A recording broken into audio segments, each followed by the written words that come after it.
तस्वीरें टोंक जिले की हैं, जहां रीट की परीक्षा के दौरान जमकर हंगामा हुआ।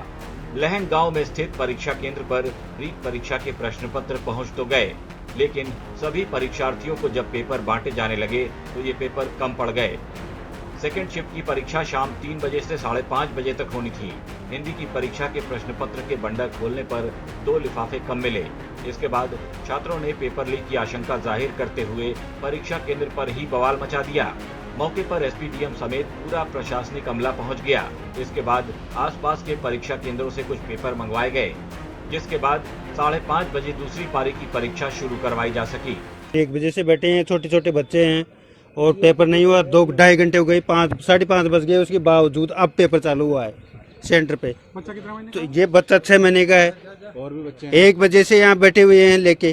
क्या समस्या आई है? और पूरी समस्या है सर, कुछ भी यहाँ खाने का नहीं है। कोई यहाँ पर पास में कोई होटल नहीं है, कुछ भी नहीं है। और टोंक से कितनी दूर पड़ता है ये। बच्चा क्या कितने महीने का है? ये 6 महीने का बच्चा है। फिर कब से लेके बैठे हुए? 1 बजे से लेके बैठे हैं सर। कोई इंतजाम हैं कुछ भी नहीं है सर। हम सोच रहे थे 2-2.5 घंटे में पेपर हो जाएगा, बाहर आ जाएंगे। अब 1 बजे से बैठे हुए हैं और 5:30 बजने के बाद फिर पेपर चालू हुआ है। यहाँ से ये उम्मीद लेकर के मानते हम माननीय कलेक्टर महोदय हमारी पूरी बात सुनेंगे, निष्पक्ष भाव से सुनेंगे। मैडम ने कुछ नहीं पूछा, डायरेक्ट एसपी साहब ने और कलेक्टर महोदय ने एक्शन ले लिया कि जो एग्जाम देना चाहते हो वो दे दो, बाकी बाहर निकल जाओ। प्रशासन के अधिकारी परीक्षार्थियों को समझाते रहे, उन्हें कन्विंस करने की कोशिश करते रहे कि कोई पेपर लीक नहीं हुआ, बस पेपर कम पड़ने की वजह से परीक्षा डिले हुई है। लेकिन छात्र मानने को तैयार नहीं थे। भारी हंगामे के बाद किसी तरह से छात्रों को समझाकर शांत करवाया जा सका।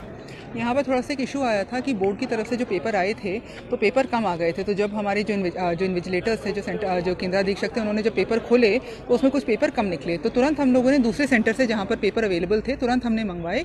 मात्र 15 या 20 मिनट का कुछ डिले हुआ था। सारे बच्चों को समझा दिया गया था कि जितना लेट पेपर शुरू होता है, अगर 10 मिनट लेट शुरू होगा, 15 मिनट होगा, जितनी देर भी लेट शुरू होगा, पूरे 2.5 घंटे दिए जाएंगे। लेकिन फिर भी कुछ ऐसे बच्चे थे जो जिद कर रहे थे कि पेपर को रद्द किया जाए। तो मैं और एसपी साहब तुरंत मौके पर पहुंचे। जैसे ही हमें सूचना मिली, हमने समझाइश करी और समझाइश करने के बाद हम लोगों ने 5 बजे पेपर को शुरू करवा दिया।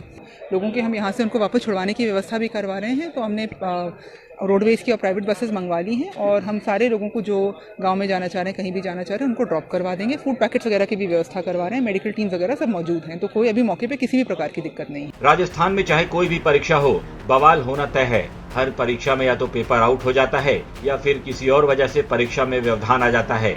परीक्षार्थियों का सरकार से सीधा सवाल है कि जब प्रतियोगी परीक्षाएं ठीक से आयोजित ही नहीं कर सकते तो फिर परीक्षाएं करवाई ही क्यों जाती हैं? आखिर कब तक सरकार युवा पीढ़ी के भविष्य के साथ यूं ही मजाक करती रहेगी? राजस्थान तक के लिए टोंक से मनोज तिवारी की रिपोर्ट।